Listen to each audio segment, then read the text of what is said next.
In the frozen mountains of Norway in February 1943, 10 men armed with explosives and submachine guns prepared to attack one of the most heavily guarded industrial facilities in Nazi-occupied Europe. Their target was the Vemork hydroelectric plant at Rjukan, the only facility in the world capable of producing heavy water in industrial quantities. Heavy water, or deuterium oxide, was a critical component in Werner Heisenberg's atomic research program. If the Nazis succeeded in developing nuclear weapons, the war would be lost. The Commandos had one chance to stop them. I'm Frank Dawson. Before we dive into this story, please give this video a like. It really helps push the video to more viewers and supports the channel. The story of the Vemork raid begins not in Norway, but in the laboratories of Germany, where physicists working under Werner Heisenberg were racing to unlock the secrets of nuclear fission. Unlike the Americans and British, who would eventually use graphite as a moderator in their atomic research, the German program relied heavily on deuterium oxide, commonly known as heavy water. This substance slows neutrons in nuclear reactions, making sustained fission possible.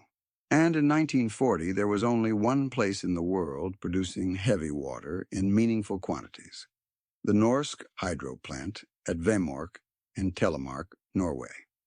When Germany invaded Norway in April 1940, one of the Wehrmacht's strategic objectives was securing this facility. The plant, built into the side of a steep gorge and supplied by a massive waterfall, soon fell under Nazi control. French intelligence had attempted to purchase the entire Norwegian stockpile of heavy water just before the invasion, managing to smuggle out 185 kilograms to Paris and eventually to Britain. But the Germans now controlled production, and by 1942, the plant was shipping regular consignments of heavy water to laboratories in Germany. British intelligence became increasingly alarmed. How far along was the German atomic program?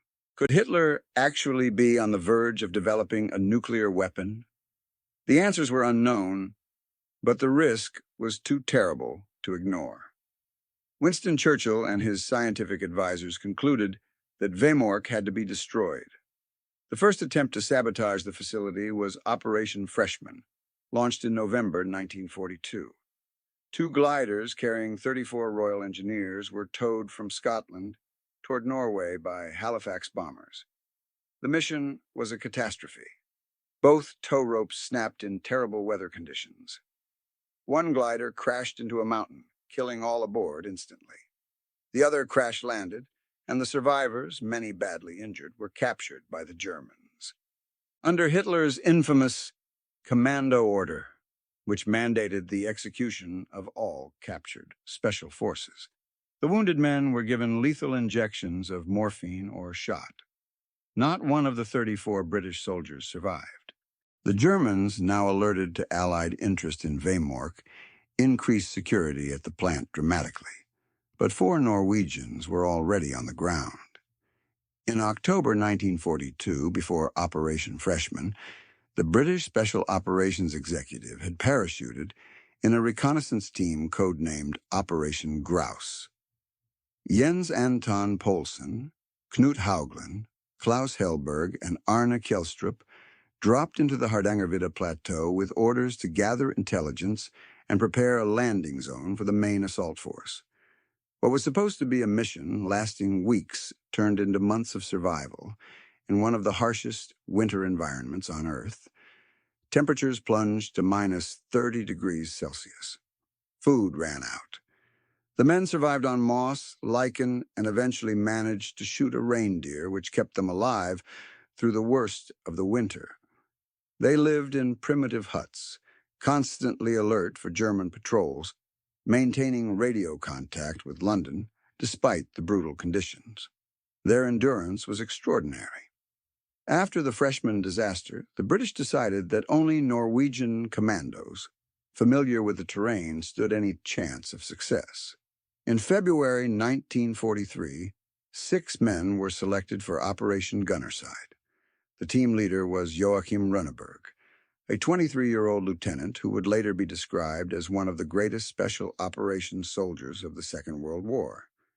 His team consisted of Knut Haukelid, Frederick Kaiser, Kasper Idlen, Hans Storhaug, and Birger Strömsheim. All were Norwegian, all were expert skiers, and all understood they might not return. On the night of February 16, 1943, the 6th Gunnerside Commandos parachuted into Norway. They landed miles from their intended drop zone in a blizzard. Their equipment containers were scattered across the snow. It took them days to locate the grouse team. When the 10 men finally united, they began planning the assault in meticulous detail.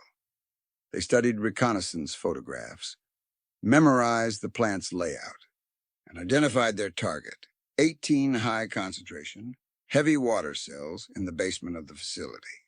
Vemork was considered nearly impregnable. The plant sat on a narrow shelf carved into the side of a 600-foot gorge. The only road approached across a heavily guarded suspension bridge. Barbed wire, minefields, searchlights, and 30 German guards protected the facility. Floodlights illuminated the surrounding area at night. The basement, where the heavy water cells were located, was accessible only through the main entrance, which was heavily defended, or through a narrow cable tunnel that the Germans believed too small to be a threat. Runneberg decided on the cable tunnel. On the night of February 27, 1943, the team began their approach. They skied to within striking distance of the plant, then descended the near-vertical gorge in darkness, lowering themselves hand over hand down the icy cliff face. At the bottom, they crossed the frozen river and climbed the opposite side, an exhausting ascent in full combat gear. By the time they reached the plant, they were soaked in sweat despite the freezing temperature. The cable tunnel entrance was locked with a heavy chain. Bolt cutters made quick work of it. 4 men would enter the plant, Runneberg and Frederick Kaiser as the assault team, with Knut Haukelid and Hans Storhaug as backup. The others provided covering fire positions outside. The tunnel was barely 2 feet high in places. The men crawled through on their bellies, dragging their explosives behind them. Inside, they moved through the basement corridors toward the heavy water cells. Then they encountered a problem. A door to the production area was locked, and they had no key. Rather than risk the noise of blowing the door, Kaiser found a cable duct that led to an adjoining room. He squeezed through and unlocked the door from the inside. The 4 commandos were now inside the high-concentration room, face to face with the 18 cells containing Germany's supply of heavy water. At that moment, a Norwegian night watchman entered the room. He froze when he saw the armed commandos. Runneberg spoke to him calmly in Norwegian, ordering him to remain silent. The watchman, realizing these were Norwegian soldiers, not German, complied without resistance. He was told to lead them to safety. The commandos worked with practiced efficiency. They placed explosive charges on each of the 18 heavy water concentration cells using plastic explosives with 30-second fuses. The fuses were deliberately slow to allow the team time to escape before the blast, but also to give the Norwegian workers in the building time to evacuate. This was not a suicide mission. Runneberg's orders were explicit: avoid casualties, destroy the heavy water, escape. With the charges set, Runneberg lit the fuses. The team retraced their steps through the cable tunnel, emerging into the night. They were climbing back down into the gorge when the explosions ripped through the building. The blast was smaller than expected, designed to destroy the cells without bringing down the entire structure.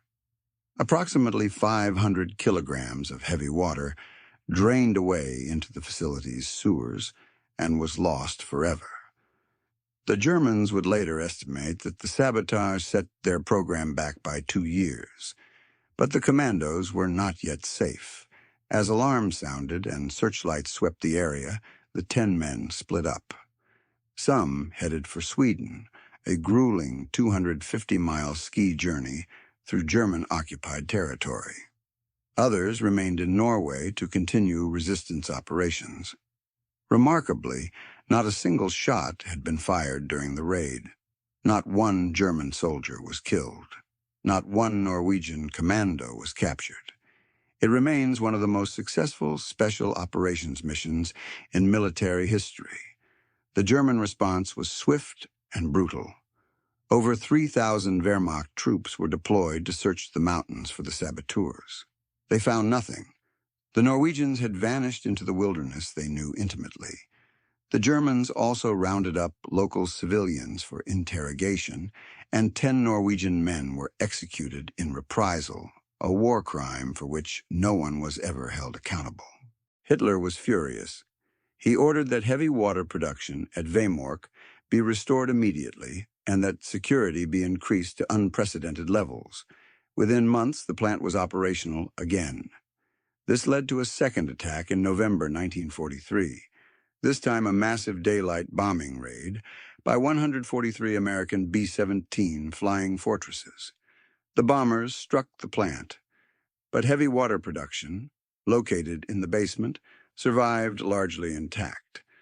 However, 22 Norwegian civilians were killed in the raid, a tragic outcome that highlighted the precision of the commando operation months earlier.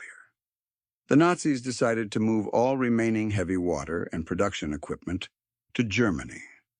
In February 1944, the Germans loaded the facility's entire stock of heavy water, some 600 kilograms, onto railway cars for transport to the coast. From there, it would be ferried across Lake Tinn aboard the SF Hydro, and then shipped to Germany. Norwegian intelligence learned of the plan and alerted London. Knut Haukelid, one of the original Gunnerside Commandos who had remained in Norway, was ordered to stop the shipment at all costs. On the night of February 19, 1944, Haukelid and 2 resistance fighters snuck aboard the Hydro while it was docked. In the bilge, they placed time delay explosives set to detonate when the ferry reached the deepest part of the lake. The next morning, the Hydro set sail carrying the heavy water, German soldiers, and Norwegian civilians who used the ferry for regular transport. At 10:45 a.m., the explosives detonated. The ferry sank in minutes in over 1,300 feet of water. 14 Norwegian civilians and 4 German soldiers died. The heavy water was lost forever, sitting at the bottom of Lake Tinn where it remains to this day. It was a devastating human cost, but the mission was complete. Germany's heavy water supply was gone, and with it, any realistic chance of developing nuclear weapons during the war. After the war, Allied investigators interrogated German scientists involved in the atomic program. They discovered that the German effort had never been close to producing a functional nuclear weapon. The program was plagued by miscalculations, lack of resources, and strategic confusion. Werner Heisenberg himself may have deliberately slow-walked the research, though this remains disputed by historians. Nevertheless, the Vemork raids achieved their strategic objective. They ensured that whatever progress the Germans made was further delayed, and they created enough doubt and disruption that resources were diverted elsewhere. The Commandos themselves became legends. Joachim Runneberg rarely spoke of the raid in later life, dismissing it as simply a military operation that had to be done. He lived until 2018, dying at the age of 99. In interviews near the end of his life, he maintained that the most difficult part of the mission was not the raid itself, but the months of preparation and survival in the mountains beforehand. When asked if he was a hero, Runneberg always deflected, insisting that the real heroes were the Norwegian civilians who resisted the occupation at the risk of their own lives. Most of the Gunnerside and Grouse team members survived the war. Knut Haugland participated in the Kon-Tiki expedition with Thor Heyerdahl after the war. Klaus Hellberg continued resistance operations until liberation. Frederick Kaiser and the others returned to civilian life, their extraordinary actions during the war known only to a few. The Vemork raid demonstrated that small, highly trained teams operating with precision and local knowledge could achieve what conventional military force could not. It influenced special operations doctrine for decades afterward and remains a case study in military academies around the world. The operation succeeded because it combined meticulous planning, physical endurance, technical expertise, and above all, the courage of men willing to risk everything for their country's freedom.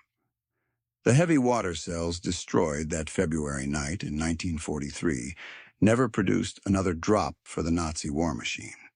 In the frozen mountains of Norway, 10 men with explosives and determination had struck a blow against one of the most terrifying possibilities of the Second World War. And they had done it without firing a single shot. Many thanks for watching. Please subscribe and share. You can also help support this channel. Details in the description box below.